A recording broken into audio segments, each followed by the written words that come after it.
3 holes. Every shot in the green was short. Every chip and putt was short. Every chip and pitch was short, and every putt was short.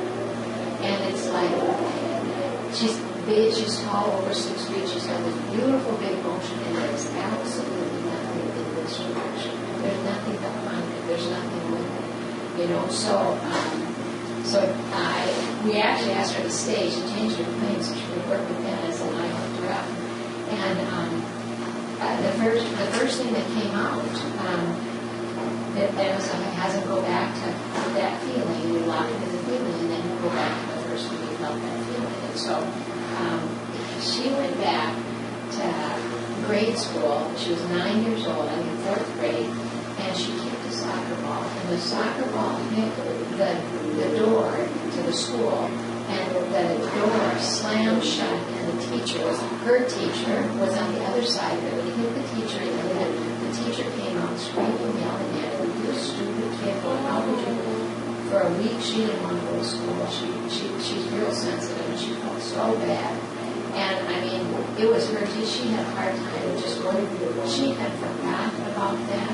It never even occurred to her. The reason I asked her to sit with Ben is that she told me a story that when she was 4 years old, a couple of days earlier, that she was 4 years old and she picked up this club and she did this and she hit her dad in the head, opened up his head. He's holding a cloth, driving to the hospital with her in the car to go get stitches. And I'm thinking, you better go see this, you know. So here's this forward action, do you see? And then here's the forward action again, that with this club, you know. And so actually we went through both of them. I can't remember if we did another one beyond that or not, but she can't free herself. You know, what's the result? What has been the feedback I've gotten from being very serious? It really is like this area of pain, basically. They go back to that, right? They associate that with the pain. It's a very painful experience. Yeah, so every time she's swinging the club, what the script that's running in the bottom is I'm going to create pain for my dad or somebody else, and she can't give it her all because she's afraid of the result. It's like the step on the nail. It's like step. That's right. Exactly. Exactly. Perfect. You got it. It's just like stepping on a nail and stopping. Right? So in her mind and with her drives and so on, she was giving up. She would pull back. Wouldn't completely. The fact that came up first, you know, I kind of thought the club was a bad one first. That's not the first one. So while she was under, that's when it came up? Yeah. And she had no idea. She was totally startled when we finished. She says, "I had no idea that's in there." That's when, you know, most people will say that, because to cope in life, it was really a traumatic experience for her as a little girl. But you have to remember, as a youth, we were all very somnambulistic, and everything was a big deal. That's how we played Ken and Barbie, and we played Go-Go's and G.I. Joe guns. And I could, tell you 100 stories. All my little boys, they could play all day with a stick. They're off in their head somewhere, right?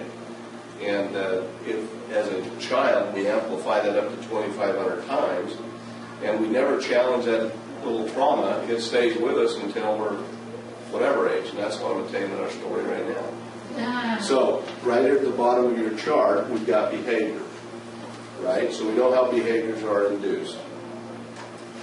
Again, we have an initial sensitized event, an inductive processing that creates a stimulus from one of these 4 sources of programming, generates thoughts.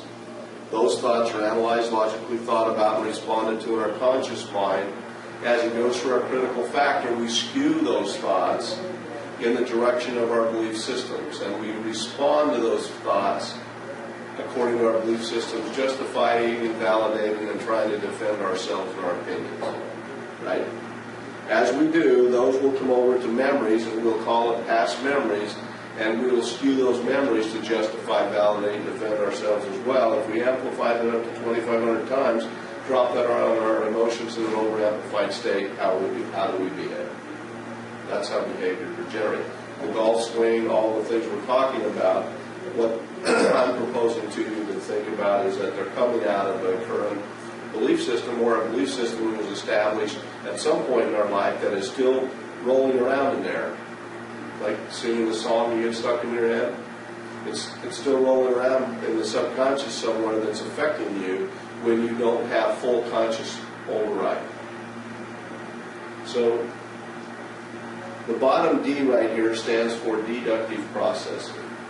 Now, deductive processing says that we deduct that there is a behavior we want to change. So we want to change this behavior you're talking about with, dropping the club or whatever, right? So that's the behavior we want to change. And deductively, we're going to use my friend Johnny, though, for a moment, because I want a story to roll with. Deductively, Johnny comes in and we put him in the chair. Now, Johnny's 40, and he's in the chair. And the behavior, he knows here, he knows the behavior, and the behavior, he says, Dennis, I want to know why I'm so angry on rainy days. He said, I could just go into this rage. He said, I could just, I'm very miserable and unhappy on rainy days. I almost shot my neighbor Mary the other day. She cut me off. No, I'm just kidding. But as a behavior, he understands what it is. So what we do on this side with the arrow is in trance, we put him in trance right here, and in trance we have him go back to his emotion. The emotion is always the highway to the thought. So if you see the arrows coming up on the right side, we have him lock onto the emotion, just like we had you lock onto it last night. Now you understand, right? So we had him lock onto the emotion on rainy days and give it a name, tell me what it is, hate, anger, fear, anxiety, frustration, whatever it is. He locks onto the emotion. We bring him back through his imagination to the memory. And the memory that I'm now looking for is the initial sensitizing event when he first created the thought process of I hate rain. And we want to bring the I hate rain back to a current moment in time. In his conscious mind over here, the right side is ISE stands for initial sensitizing event. And we want him to have a conscious recognition of that. So in trance, like Anna went back to kicking the soccer ball in the face of the teacher and hit her dad in the head with a club, Johnny goes back to age 6.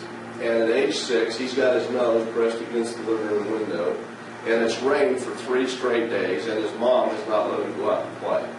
And he sees all of his Tonka trucks over to the right of the yard in the sandbox, and the little neighbor boy next door hasn't been able to come out and play either. And for 3 days, he's been looking out the window, waiting for the rain to stop. And at the ripe old age of 6, he makes the astute decision that I hate rain. I hate it when it rains. I really hate it rain. And every day goes by, he's amplifying that in his imagination greater and greater until his emotional content on rainy days, he's just off the charts. And yet mom has her belief system, right? Well, he can't go out and play in the sand because he'll bring sand in the house and track it through the mud and thing, and he'll get cold and wet, catch a cold. So mom has all her constraints based on her belief system. So Johnny in the chair now, he knows why he did it. He knows how he created the belief. I hate rain because at age 6, this is what happened to me, and this is the decision that I made. Now, at that point, that's when I actually get to play therapist. That's when I get to challenge those current beliefs, and I'll do anything I have to do to challenge your belief system. Swing from the chandelier, jump up and down, throw a chair. No,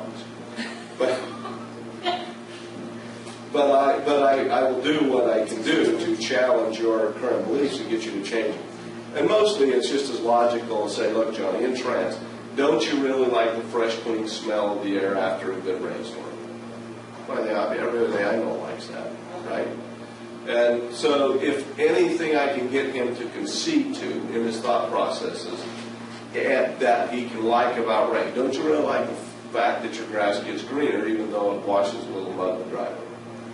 Well, yeah, I like the fact the grass gets greener, but you know what? I never thought about it. And he never has thought about it because that has not been his focus.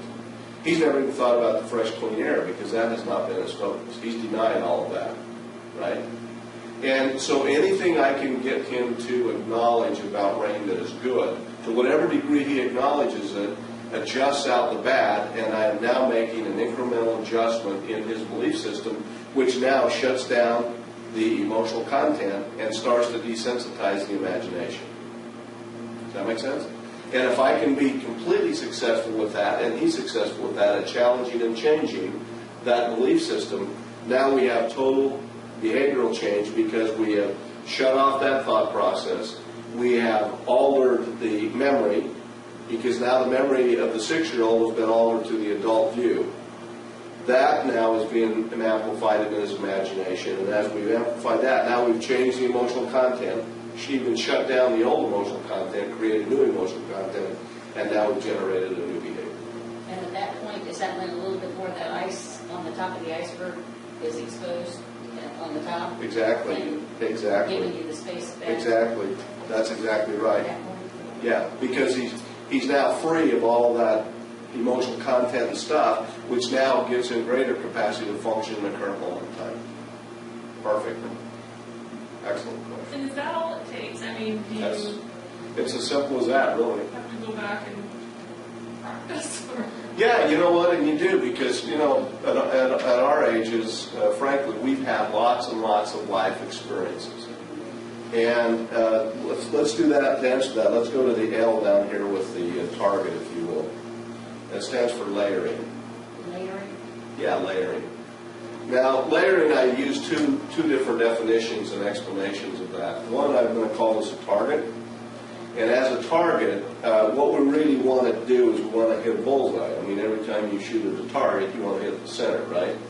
Now, the bullseye in the middle that we're really looking for is the strongest predominant belief that is generating the behavior that we're challenging. So the strongest dominant belief that we're looking for here, or thought process in the belief system, is the bullseye. Okay? Now, if we can blow out that predominant thought, all of these successive range are what we call secondaries, or secondary thoughts, secondary ideas, or secondary defense mechanisms and secondary defenses, which we'll do over here in a minute, become secondaries. Now, some people, and like in the setting today, you may not be willing to go right to a core issue because you may find you get really emotional and traumatized and you're going to cry and, you know, whatever. And you know what, in this group, that's okay. We're a small group, and that's why we're here, and that's what you're learning to do. And if you feel like that, that's what you do. And I'll just tell you this, and we were talking about this yesterday about different psychologists and psychiatrists. I train in LA at national conferences occasionally and things like that. And we get lots of those folks in that age because lots of people try to learn these processes. It wasn't taught in school. Trance and hypnosis, I mean, up until a few years ago, really, 20 years ago when I got into it, you mentioned hypnosis, and all of a sudden, you know, I mean, you get, and but that's changed because as people get more educated, they start to understand our natural trance processes and abilities. But the view of this is a lot, still in the medical community, is that you don't use hypnosis because hypnosis causes people to go psychotic or have emotional breakdowns or, you know, I heard what they call it, some mental deal they call it. And my point to Debbie was yesterday is that people who claim that are just simply ignorant of the fact that it doesn't create it, it reveals it. I hear that all the time. I have people come to me that say, you know, I've been a counselor for years and I haven't been able to get through this. And, you know, 30, 40 minutes later, an hour later, they're walking out of there and it's done. I mean, we had 2 people in our last session tell me that. We had a lady that just flat quit golfing and her husband was with her. And he said, you know, she just quit golfing. She loves golf, but, you know, 6, 8 months ago, she just quit. Can't even pick up a club. And he says, I've had her to, I don't know how many, he said, I've had her to several counselors. We've had her into this and that. They live on a golf course. It's kind of like they're tired. And, you know, 30 minutes later, she's done and back to golfing. Right? Hypnosis does not create anything. All it does is reveal what's already in there. And in hypnotherapy, what we want to do is we want to release that emotional content at this point.